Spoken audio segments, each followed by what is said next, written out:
Eliseu, irmãos, um grande profeta do Senhor. Um grande homem.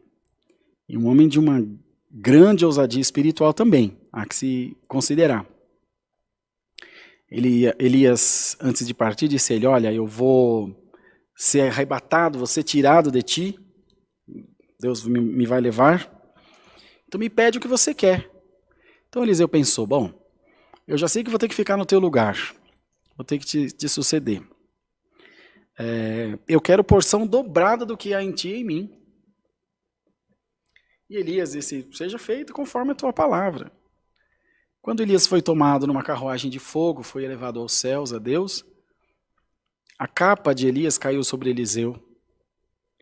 E ele foi tomado por aquele poder. Ele foi tomado por aquela unção maravilhosa. Aquela unção que vinha de Deus, que só pode vir de Deus, claro.